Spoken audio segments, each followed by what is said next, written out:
Welcome to Vice and Easy, your podcast for all things Miami Vice, with your host, Marina. Hello, and welcome back to Vice and Easy. This week, we are breaking down Season 5, Episode 11, entitled Miami Squeeze. Per IMDb, the synopsis is as follows. Crockett recruits the young cop from the Line of Fire episode to assist in an investigation of a dandy, their words, British drug lord and his operation in Miami, which includes the son of an anti-drug legislator. Also, Sonny visits a shrink. That's just an aside in their words, but it is a wild part that I will get to later. But let's get on with the episode because we actually have quite a fun cold open. My first note was we do love a power/cigarette boat. And then we get the song Working on It by Chris Ria in the background. I got 8 little fingers and only 2 thumbs. Will you lay me in peace while I get the job done? Can't you see I'm working? So what are they working on here? We see Crockett peering through as he is trying to hide on the dock next to a scarab. And we see a helicopter with said dandy British drug lord. And as much as I tease them for using the word dandy, he is like a caricature in the way that he presents himself. This character is, but the guy who is playing him, who's actually Canadian, but like me, I have British ancestry. He's Anglo from Montreal. I'm sure he does too. But it's just so funny how over the top it is, but it actually really works. But especially when we get to his outfits and his dog, I'm going to question a little bit. Again, I'm just jumping ahead of myself. But to set up this cold open, we have, surprise, surprise, a drug deal going down. So that boat is going to be pulling into the marina for the drug drop. But, everything kind of gets ruined. As we can see, we have 3 utes. The 2 utes. With bags of, guess what, and machine guns. And one of them gets shot in the shootout that happens. And the other 2 run, carjack a guy. Again, I made a hilarious GIF. It's actually outside of this old school gym in Miami, but I really like the murals outside of guys working out. It's called Washington Gym. And it's a beautiful car. And I was like, this brings me back to my Vice City days. And as they make off, one kid is a little bit freaked out. He's really upset that his friends died. The other was like, whatever. Surprise, surprise, they also think that they can get away with stealing some of the goods that, they did have to drop because of the police shootout. Now, when Crockett and Tubbs go see the body, Crockett and Tubbs, their face falls a little bit. We find out later that it really was a kid, 19, which, again, I'll get into later. But after the cold open,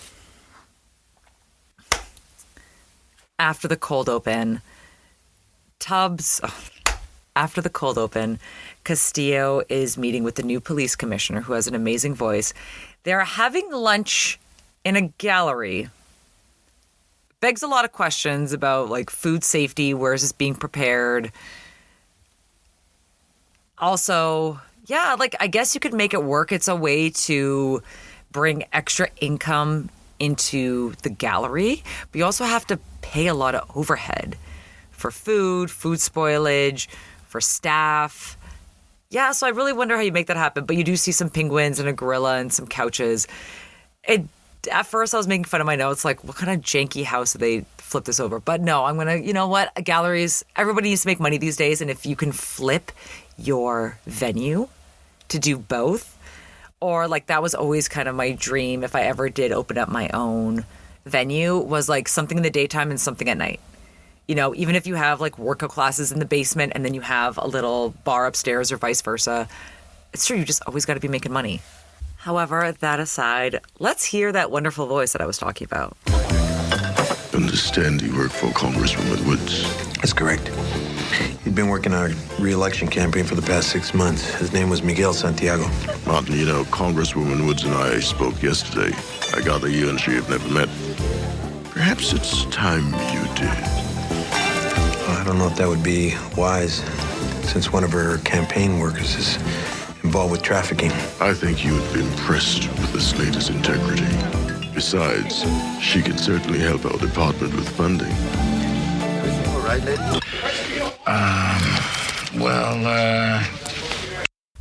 So the young man that died in the shootout was working for Congresswoman Woods, who we'll soon meet, but let's check in back at OCB when they're talking a little bit. And then Crockett gets a call he doesn't really want to take.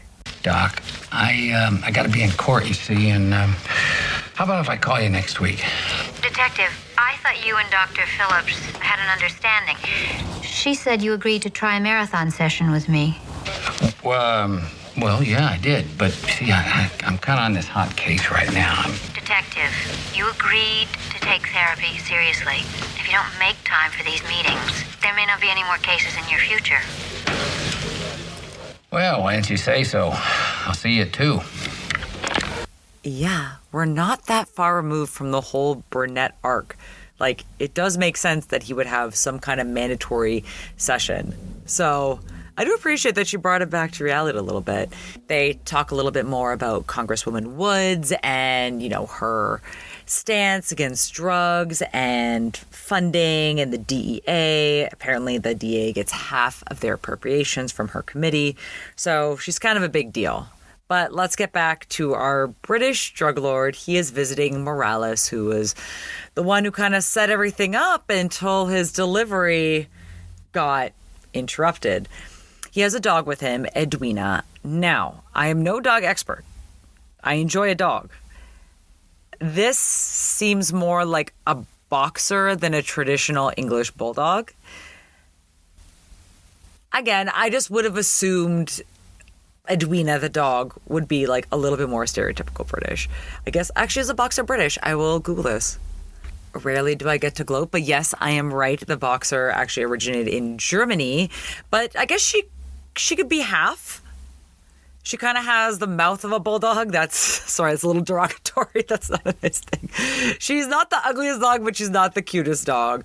However, let's get to some comedic relief because our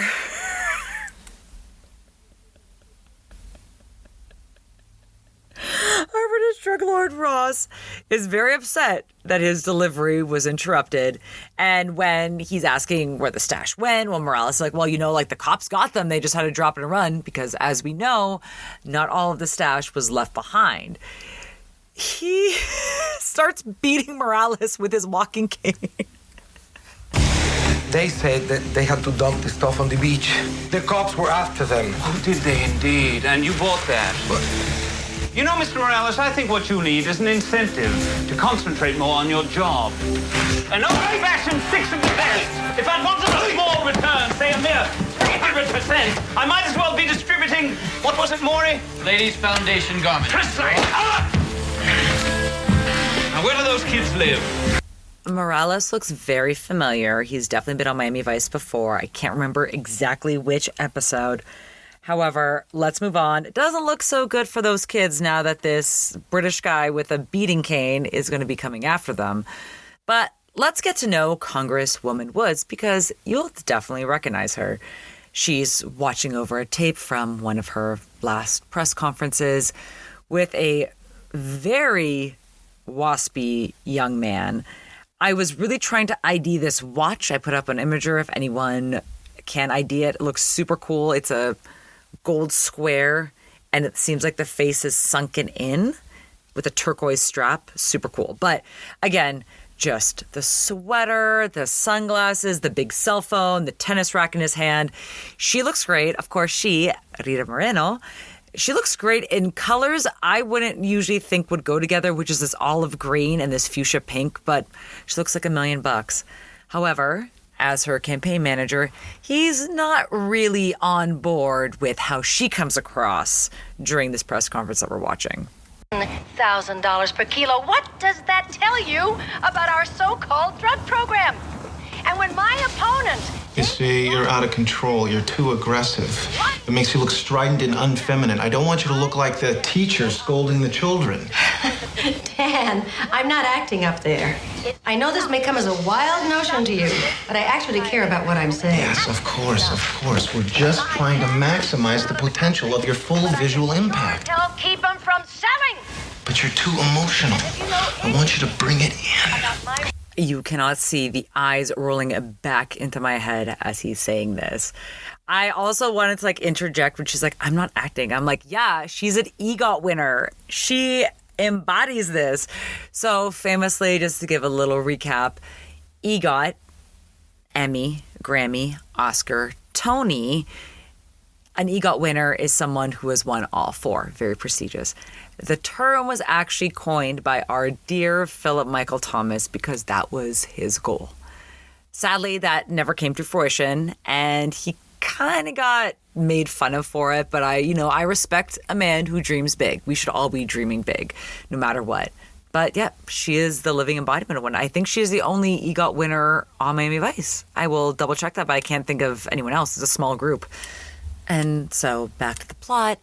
As they're watching the tape and Dan, the campaign manager, is making me roll my eyes back into my head, Castillo and the police commissioner stop by as they want to discuss a little bit more with Congresswoman Woods.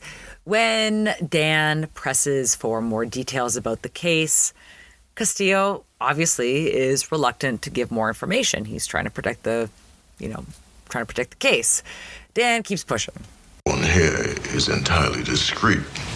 Lieutenant, I don't understand your reluctance. This young man's drug dealings underscore the extent of the problem we're facing. These punks were working right out of our own office. At the present time, the case rests in my office. Well, very well, Lieutenant.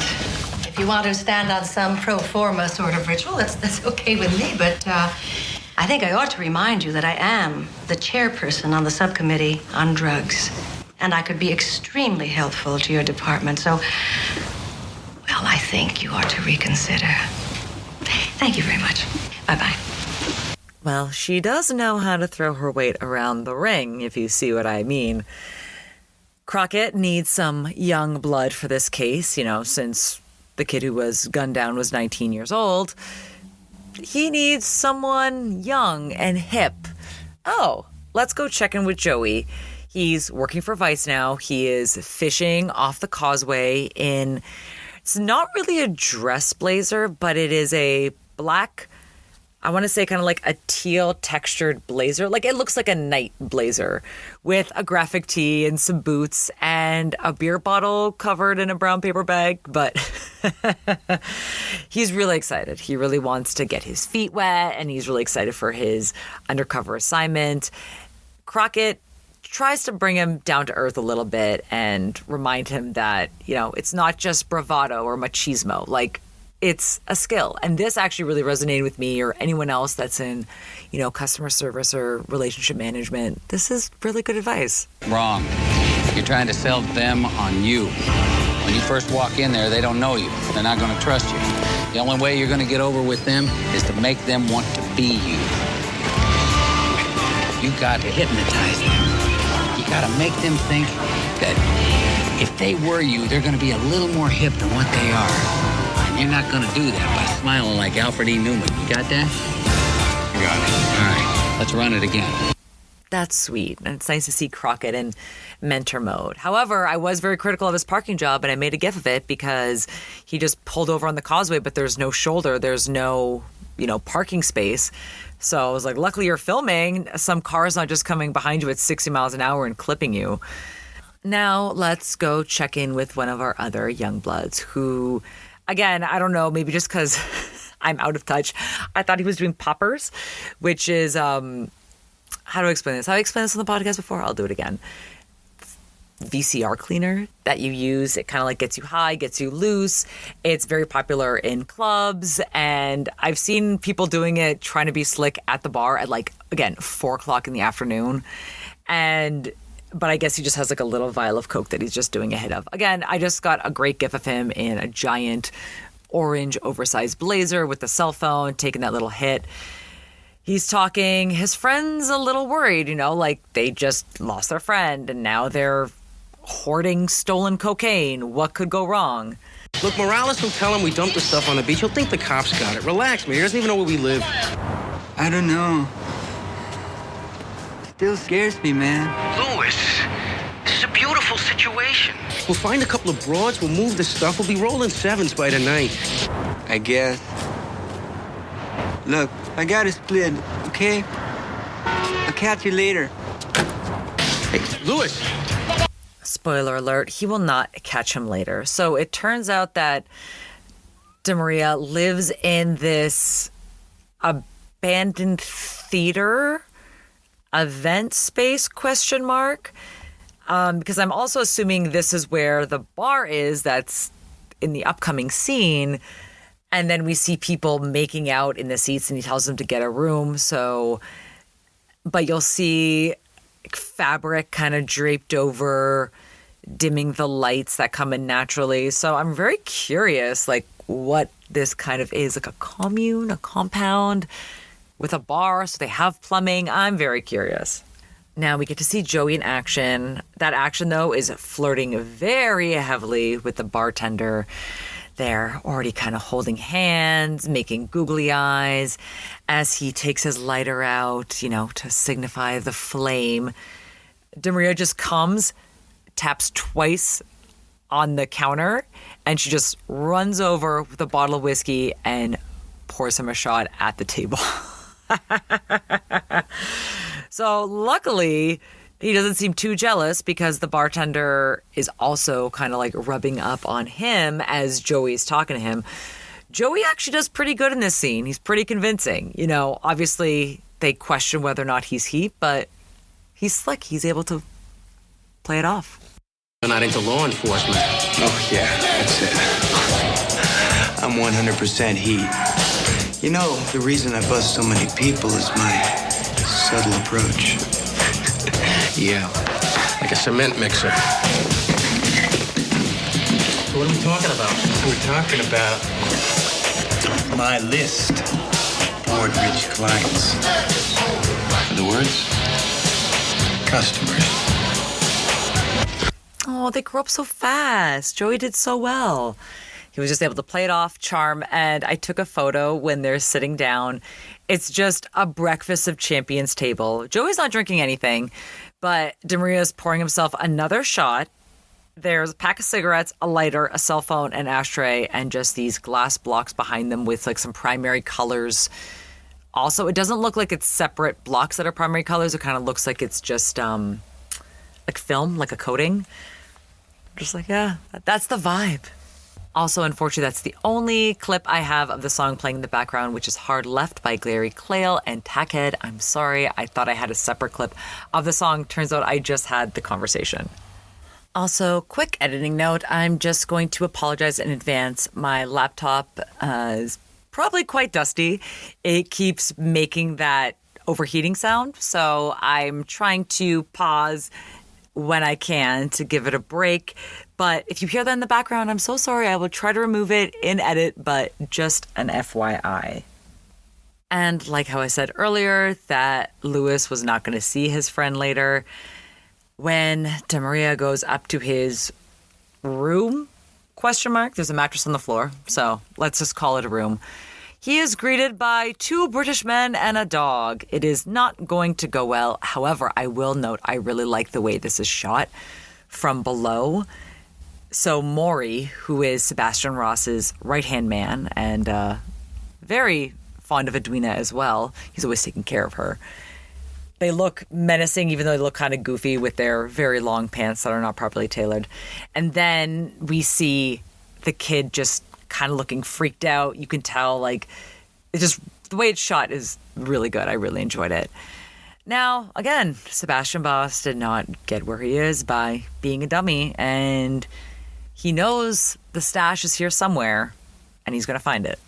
And so he's looking around the room, menacing. You can see this kid is terrified because he knows it's going to end badly for him.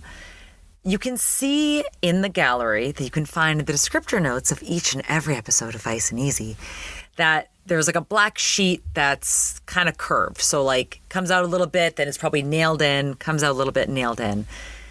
When he talks to Edwina, and he's like, Edwina, like where would someone hide their stash? Edwina just kind of whimpers and looks up. And that's when we get the cane ripping down bed sheet, just a sheet, and all the cocaine tumbles down. And then he tases this poor kid, and there's just coke everywhere on the floor, so you can just see the dust just being reflected by the light, which is really funny. However, what's not funny is that we have no idea what happens to him. No surprise. As Tubbs and Joey go to the theater. Again, I also took a great photo because you can see what I mean by the sheets and the lighting behind it. Looks really interesting. And then the photo I took of them, sorry, I'm not just tooting my own horn here. This is for the podcast, I swear.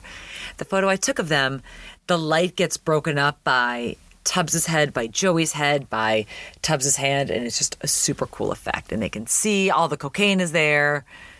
Most of it, like all the residue, but the actual stash is gone, and then so is that kid. But let's check in here. Remember how Crockett had agreed to a marathon therapy session? I've never heard that before in my life. Again, granted, I'm not a therapist. I've been to a lot of therapy sessions. None of them have ever taken place in an office like this, where you see parts of islands, an aquarium, some glass tables, that block phone I love, the blue desk. Every shrink's office I've been to has been like very calm and beige and earth colors, and I like it. It would be cool to see like a little bit more personality in a therapist's office, but this is just so weird to me.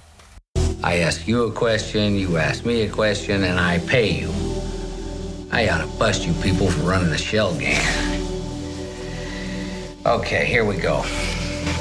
I have to admit, when Dr. Phillips first told me that I would be meeting with you for 2 days in a row in these intensives, I figured it was sort of the same tactics we used to interrogate prisoners in Vietnam. First, you strip them of their ego, and then you get what you want. That it? I won't deny there's a similarity between the two processes. But the difference is, in the end, here, hopefully, you get what you need, not what I want. Besides, we don't use bamboo shoots. I'll get to some of the crazy blocking in the other scenes, but here they're just sitting at a desk, like she's on one side of the desk, he's on the other. Every time I've been in a therapist's office, either they've been behind a desk, I've been on a couch, or they're sitting away from me and I'm on a couch or something comfy. But yeah, the desk right in the middle, interesting. I really want to know if anyone is a therapist and has ever heard of a marathon session or also thinks this is crazy, please let me know. Now, unfortunately, we don't have good news for Lewis. He is walking in an alley when he gets picked up and put into a car and driven off. Congresswoman Woods is at the shooting range with Dan, her campaign manager. Dan wants her to lean into that a little bit more, and when she tries to tell him off, he cuts her down to size in this. Dan, if I'm going to be reelected, I'm going to do it on my terms. That's all. That's fine. Just remember, the 60s were 100 years ago. And that ominous score is letting us know that there are some surprise visitors here at the gun range when Sebastian Ross, Edwina, the dog, and Maury show up with Lewis, who is actually Congresswoman Woods. That's her son. He grabs a gun, Sebastian. He fires 5 shots into the target's head, brings back the paper and to intimidate Congresswoman Woods, and then the truth comes out. Perhaps you're not aware of your son's little hobby. You see, he stole a consignment of drugs from me. And now, unless you do exactly as I say, your political career is over. I gather your election race is rather close. In fact, after your last press coverage, I'd say... I don't give a damn what you say. Now you get out of here. Wait a minute, Madeline. No, for what?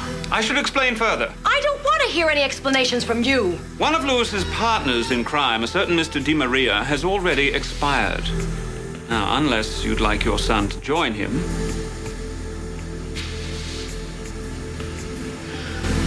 Lewis, is that true?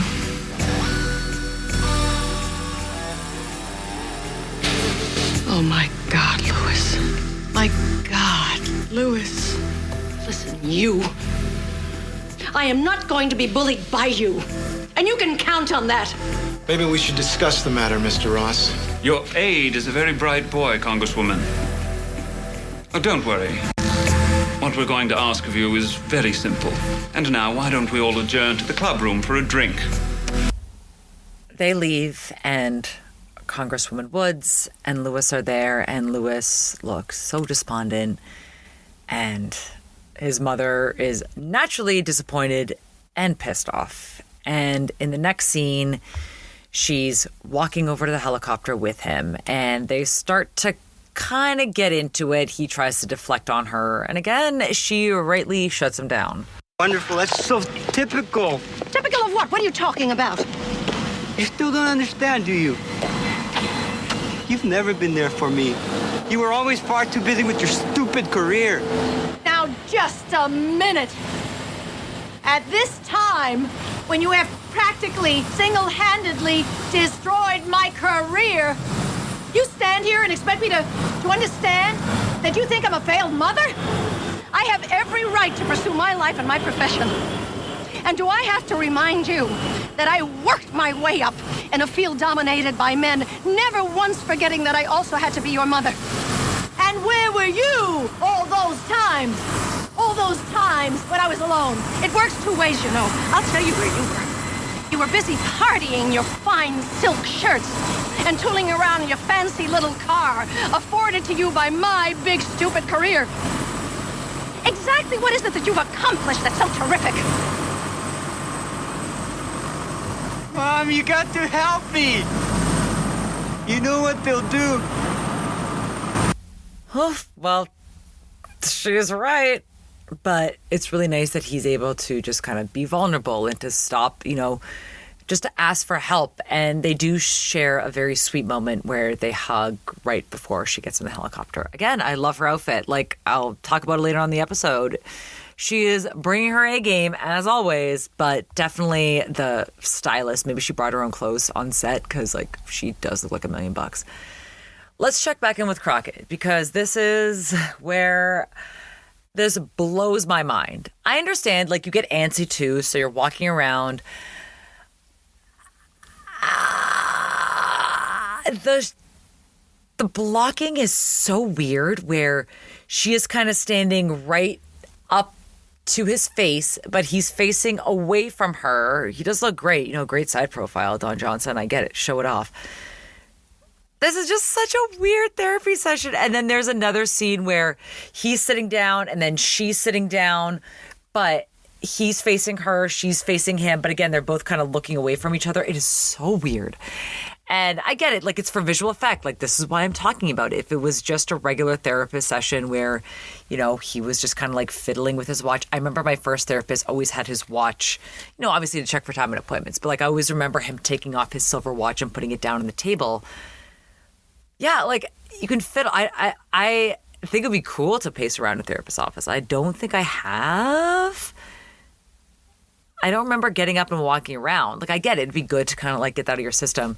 But I think it's just the decor of this office and then the really weird cinematic, dramatic staging for this marathon therapy session. And I also understand why there would be a marathon therapy session. I guess for Crockett, for someone who's adverse to therapy, you can just kind of get over in one day.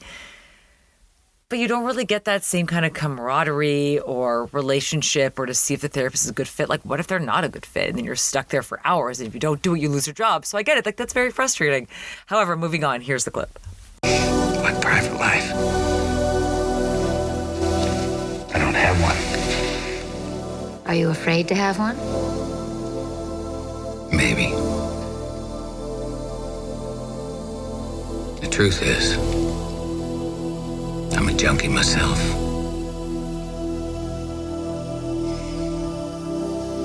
I'm hooked on the action. A junkie to the street. Back 100 years ago when I started this job, I thought I can make a difference. God, there was such spirit with our unit.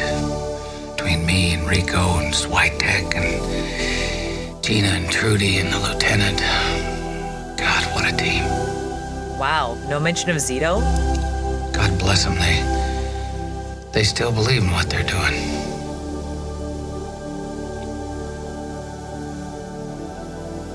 That's gone from me now. Not to take away from how important that is, because we are seeing it a lot this season.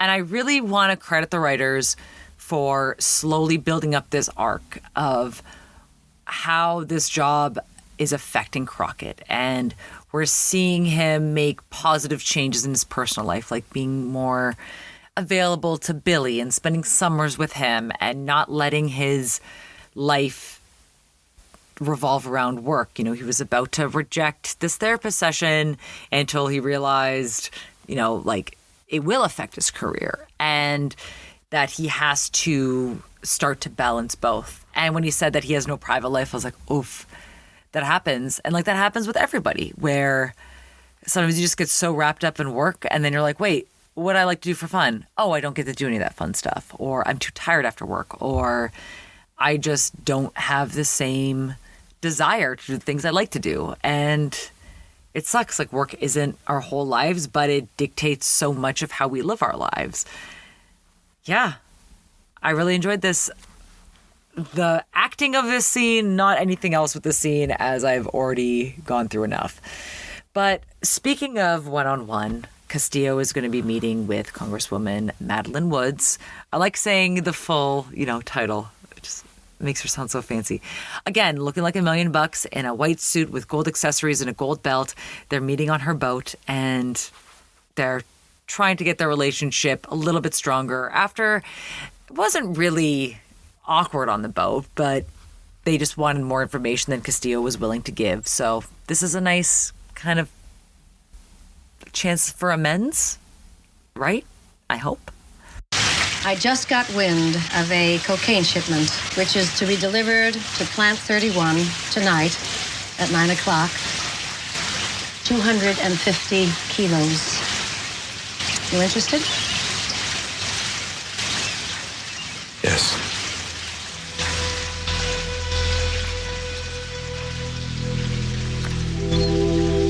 Say 250 kilos will be shipped to Plant 31 at 9 p.m. Is that correct? Yeah. Where did you get this information? Oh, I have sources just like you. But I think the information is good, and I think it would be a feather in the cap of your department. Yes, it will. I'm going to get on this right away, and I appreciate your help. Oh, well, I'm just very glad to be of help. Thank you for lunch. Well, and again, I'm awfully sorry. So when we get to this bust, it's really a bust because the whole thing, bunch of guys just rip off the drugs, and there's a worker that is able to witness all this.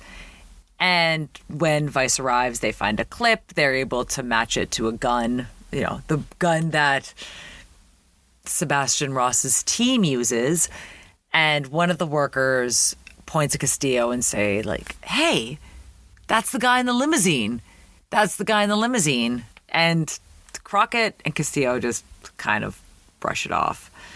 When we visit back in with Morales, Switek and Joey are there, kind of as his new guys, but it's very funny. It looks so disgusting, that room, and Joey is swatting the flies away. When Switek takes Morales out of the room to get another drink, Joey smartly goes to the drawers and gets what he can before going back. Now we go back to OCB, where Gina's looking great in this white sweater. Tubbs, he's back in Paisley. He was in Orange and Gray earlier this episode. He has come back to the pattern he so very loves in season 5. And that's when they see that Joey, the picture that Joey got, was of Congresswoman Madeline Woods' son and Di Maria, the guy that got wasted by Sebastian Ross. They're putting this all together. When they realize that Castillo was having that conversation with her, they realize, he's being set up. And now back on the boat, Congresswoman Woods' tune has changed. I took the precaution of recording our conversation earlier today, as you can see.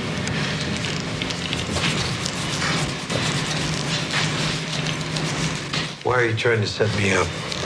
Set you up? Lieutenant, be serious. I'm giving you the opportunity to resign immediately. Otherwise, IAD gets a copy of this tape tomorrow. Congresswoman, you've had a very distinguished career. I'd sooner hear the truth first, or I'll have to arrest you for the attempted blackmail of a police officer. Now, why are you doing this and who's involved? Nobody's involved! Nobody's involved! There's nothing you can prove against me! That tape! The lab will prove that the tape's been edited.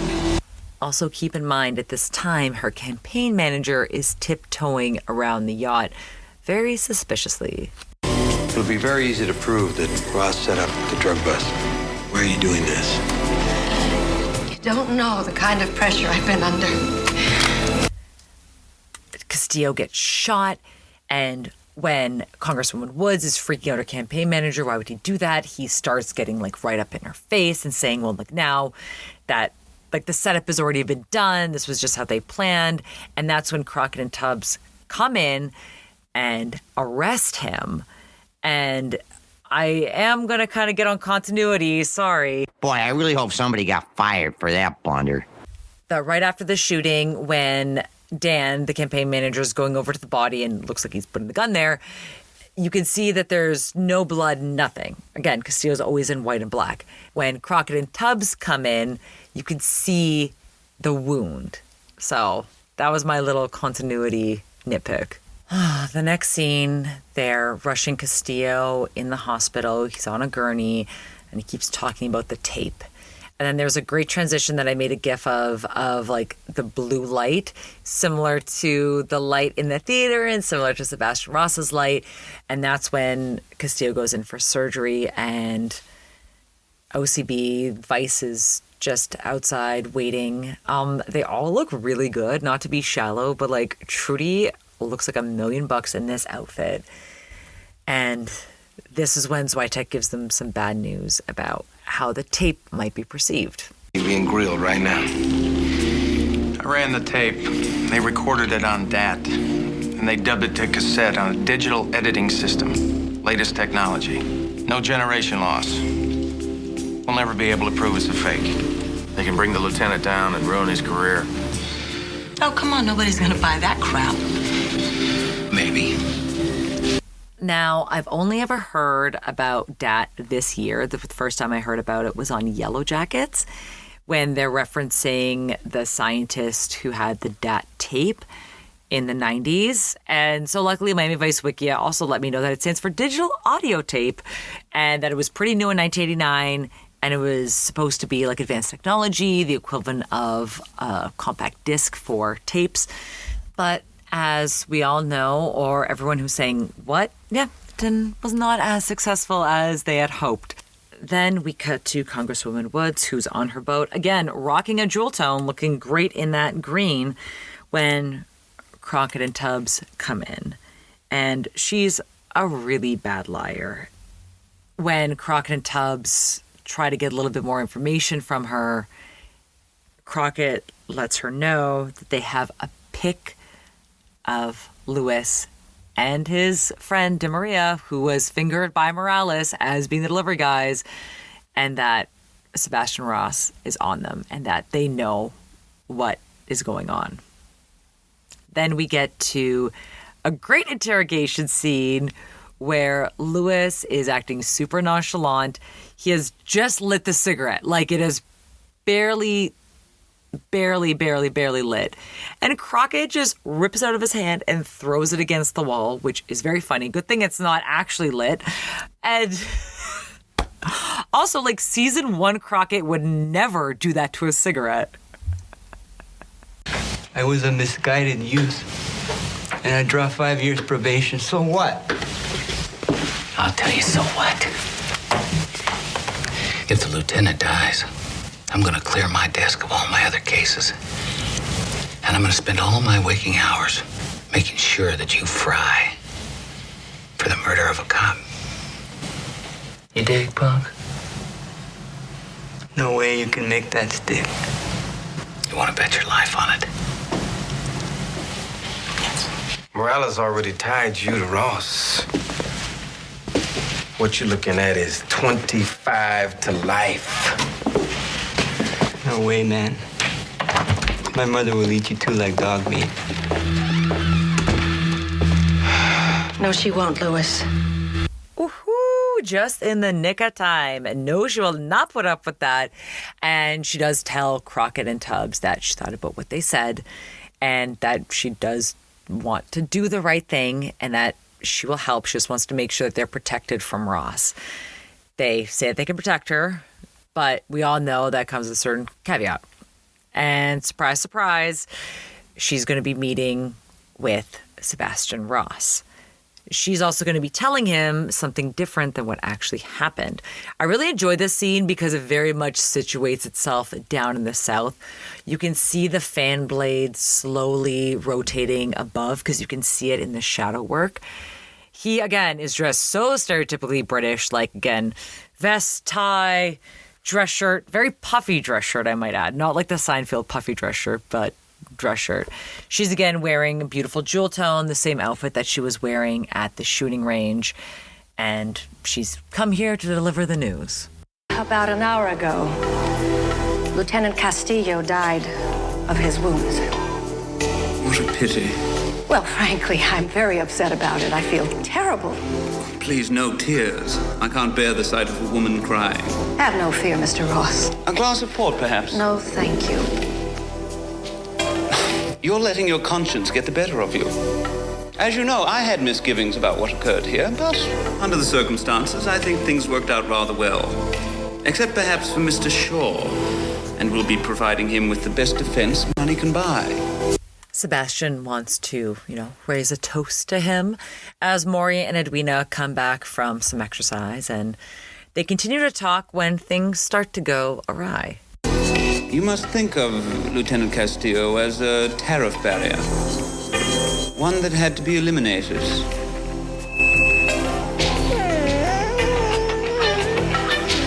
I thought this was clever because obviously dogs can hear at a higher frequency than we can, hence dog whistles.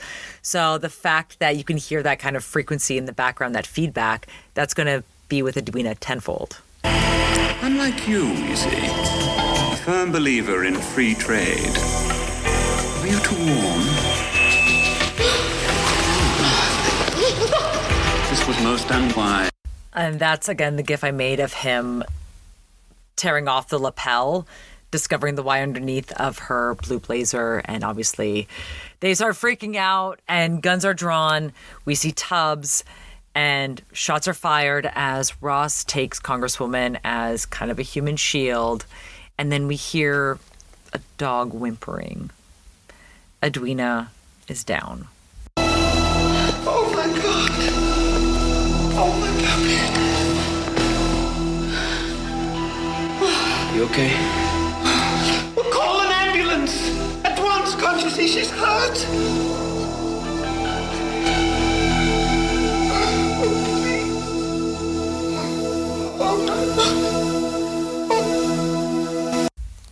Yeah, cop killing a dog is unfortunately not a surprise. But let's check back in with Castillo because we do have some good news there. I also just want to point it out, as I did in the gallery, that they just put some corn syrup on the doggy. The doggy's totally okay. The dog actor, whoever was playing Edwina. Now, Crockett and Castillo do have a really nice interaction this last scene. Castillo's eyes are waking up. because we did hear that, he hemorrhaged during the surgery when they were trying to get the bullet out. So it's really nice to end this episode on a high note. What do you think, Rico? The others. It's important to me. We never would have bought that. Hell, you're the glue man.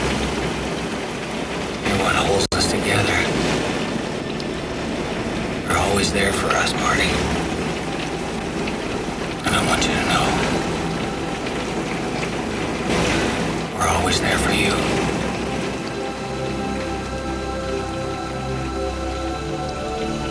We're a team. That is a really sweet way to end the episode, with Castillo worrying about how the team would think about him or think about him differently or believe that he would be corrupt, and Crockett just being able to quell those fears and knowing that Castillo is so honest, it hurts. And with that, let's break it down. To no surprise, the best dress of the episode is going to go to our illustrious guest star, Rita Moreno, who rocks white and jewel tones like nobody's business in this episode. And I'm going to highlight the gold and white suit. Sorry, the white suit with gold buttons and gold accessories, and just how she looks like $1,000,000. And I also really liked, it wasn't my favorite outfits. I didn't put in the best dressed in the gallery, but I also really liked when she was walking off to the helicopter with the patterned scarf and the hat in black and white, looking like $1,000,000 and everything. What a beauty. What an icon. Speaking of beauty as an icon, the other best dressed woman, the runner-up, is always going to be Trudy in that white dress with the side pony and the long earrings in the hospital. Again, looking like $1,000,000, just being backlit by my favorite thing, a wall of glass blocks. Now, for best dressed male, it was kind of hard this episode. I really liked the pink short-sleeved Henley that Don Johnson was wearing when the therapist calls. I like that that's kind of coming back. But I just had a wild card with Sebastian Ross, because this outfit, the suit is so oversized. I understand that like long pants were a thing and that they weren't properly hemmed in the 80s, but it just looks so comical because he looks so short, even though I don't think he's that short in real life. It's just how this outfit is styled. And then for my best decor, naturally I picked the therapist's office for a multitude of reasons. And I will give a special mention to Tubbs' outfit in the cold open with the gray blazer. Kind of looks like one that Sonny was wearing a little bit in season 1. I was trying to zoom in a bit and see if it's that, but it's the gray striped blazer, but it's thick, light gray and dark gray stripes with the orange shirt underneath, but orange is such a great color. There are lots of really great jewel tones in this episode, I will say.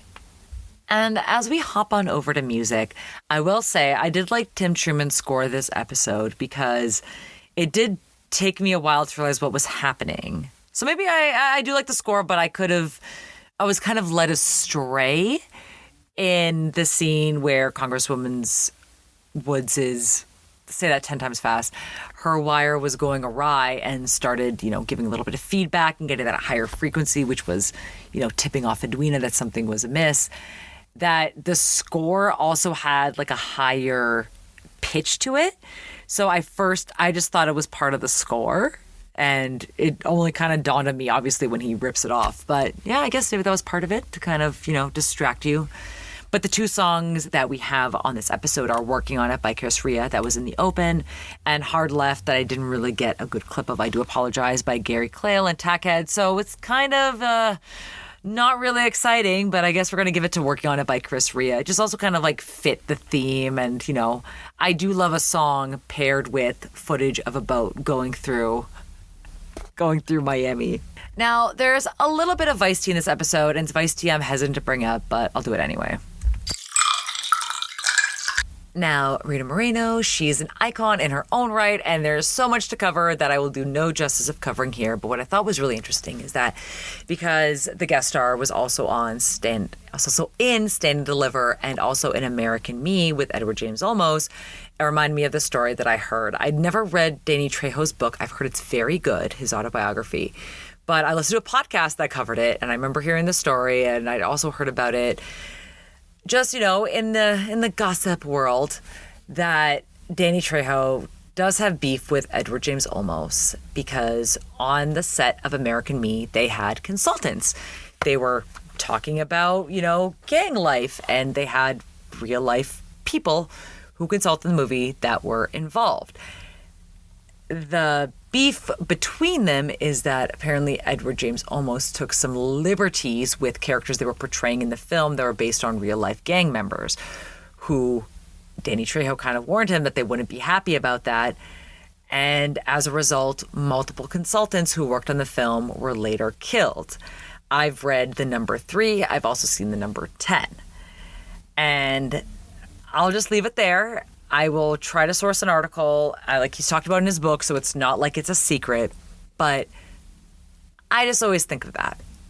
And however, Stand Deliver, great movie. Definitely watch it. I always pass by it in Highland Park, which is an area of Los Angeles, kind of to the northeast. And very important. And they do have a mural. There are actually a couple murals. There was a mural I saw of, it was Edward James Olmos as Jaime Escalante, but I believe it was in MacArthur Park, which is a very different part of Los Angeles, but kind of paying homage to his character in Stand Deliver. So unfortunately, you get two very opposite ends of the spectrum with that, so I do apologize. So let's end this episode on a high note and get to our quotes of the week. The 60s were 100 years ago. Oof. Quote number 2. I was a misguided youth. Just one youth this time. The 2 youths. And quote number 3. You know, Mr. Morales, I think what you need is an incentive to concentrate more on your job. An old-fashioned 6 of the best. There isn't a lot of comedic relief this episode, but Morales getting beat with a walking cane, unfortunately, is my comedic relief. But that is not my quote of the episode. My favorite quote of the episode is... The 60s were 100 years ago. Oof, because even at that time, in 1989, the 60s were not that long ago, but it's just that generational divide of what you grew up with is so different from what the next generation grows up with. And you'll see that kind of like tug of war. It was actually sweet this episode. You didn't really get it that much. We saw it earlier with Joey and Crockett in the previous episode, Line of Fire. And then here you see Crockett take on that mentorship role. And then when you see Congresswoman Woods and her aide, they're butting heads. And the divide between her and her son, like she's been campaigning on this war on drugs, and then he's actually running drugs right under her nose, like just that kind of generational gap. And when you get too consumed in what you grew up with and what you think is right, and you don't really kind of open your mind to what your kids are thinking. And this shout out to anyone with immigrant parents, because you know exactly what I'm saying. But yeah, with that, let's end the episode. First of all, I want to thank each and every one of you for tuning in, for subscribing, for telling your friends, for leaving 5-star reviews on Apple Podcasts, for liking on YouTube and subscribing, and finding me wherever you get your podcasts. If you can't find me, let me know, and I will do my best to get it on the platform that you listen to. Thank you so much again for visiting the gallery and following along, and you can find me on all things social at Vice and Easy Podcast. And with that, farewell, and I'll see you next time. Hey man, Miami Wise is #1 new show.